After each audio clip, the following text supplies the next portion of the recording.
dadka halka jooga waa mahadsan yihiin madaxda gobolka aad iyo aad way mahadsan yihiin madaxda qaranka joogta waa mahadsan yihiin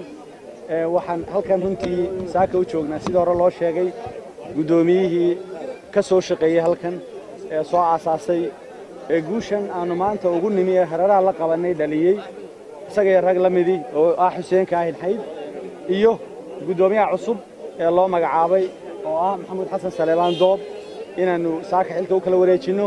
sidoo kale barbarkaygan labaad waxa taagan shirdi oo garanaysaana maareeyo wakaalada biyaha oo Ibrahim Yusuf Diiriye oo isna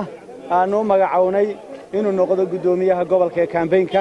marka waxa weeye labada gudoomiye ka gobolka iyo ka campaign-ku waxay iska barbar shaqayn doonaan way wada shaqayn doonaan gacmaha is qabsan doonaan guusha runtii aan saaka halkan u taaganahay waxa uu ah fulki u ah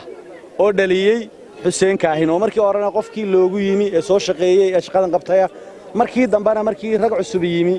oo kaalintii inay la qabtaan iyo xoog cusub oo firfircoon soo dhaweeyay kuna taliyay oo ogolaaday oo ku taliyay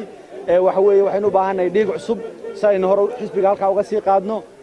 oo aynu hore u sii wadno isaguna insha Allah taala inuu kaalmaha hore ka galo xisbigan rajayn doona oo halka meel ka sareysa u sii dalaco ama isagoo oday qarana oo oday xisbiga uu shaqeeyo isbarbar taago khibradiisa iyo taladiisana ay kula shaqeyn doonaan isbarbar taagi doono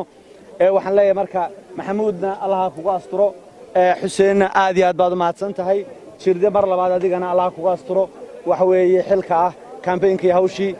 waxaan hawshan u sameeynaa diyaar garowga loo diyaar garoobay campaign-kii oo waqti kooban inaga hadhay iyo ololihii doorashooyinka waxaynu Ilaahay ka baryaynaa doorasho xor oo xalaal oo nabadgelyo inoogu dhacda oo dalkeena horumar u horseeda iyo wanaag iyo barwaaqo inta kadib waxaan doonayaa runtii inaan tilmaamo kulmiye markuu ku guul daraystay kasbashada iyo hanashada shacabka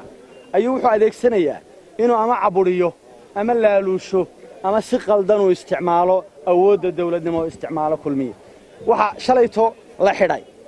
ninka la yiraahdo Khadar Dhoocil oo ahaa ninkii doraato guriyaanu furayna mid kamid ah bixiyay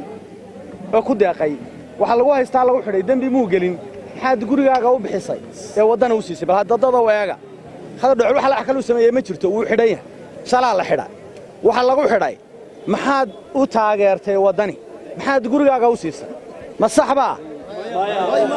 ummadan waxay dhibta dheer u soo martay waa inay xorriyad hesho waa qodobada aasaasiga ee dastuurka in dadku xorriyadooda helaan muwaadiniintu waxay leeyihiin xorriyad aanay cidna ka baryayn waxaanu leenahay aan lagu xadgudbin xorriyadda muwaadiniinta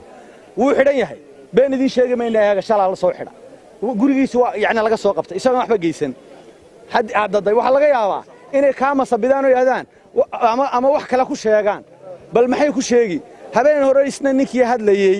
habeen saddexaad isaguna ninkii hadlayay ee ku soo biiray xisbiga ee mujaahidka ahaa Ibrahim Dhakaraashle waa macruuf mujaahidiinta sanamaha ragii dalka soo halgamay ahaa shalay baa isna nin loo soo diray toori la galiyay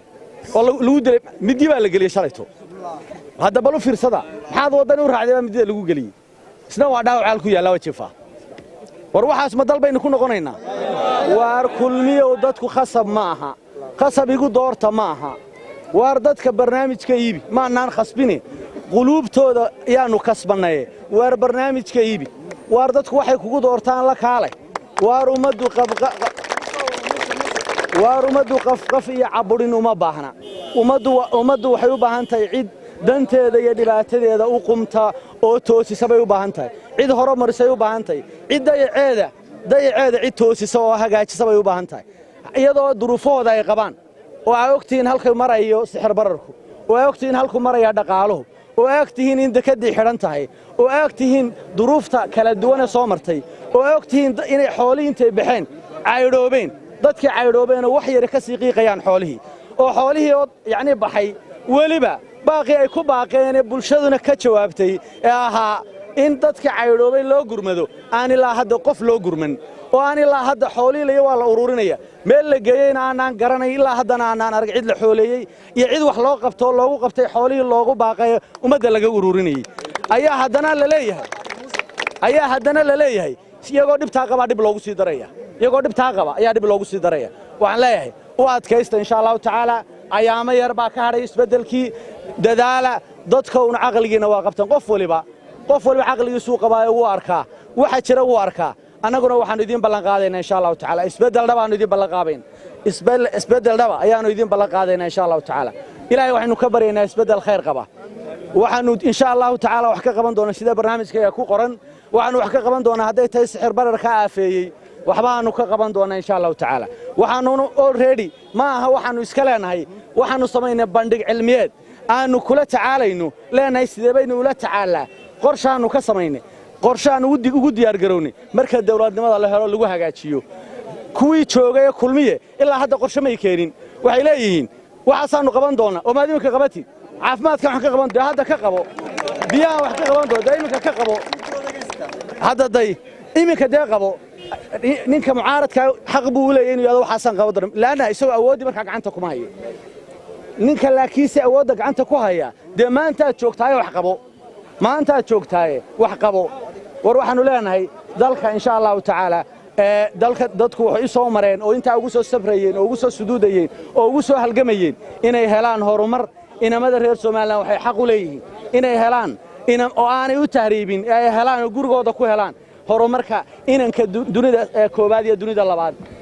waxa weeye Mareykan iyo Yurub nolosha haystaan bay xaq u leeyihiin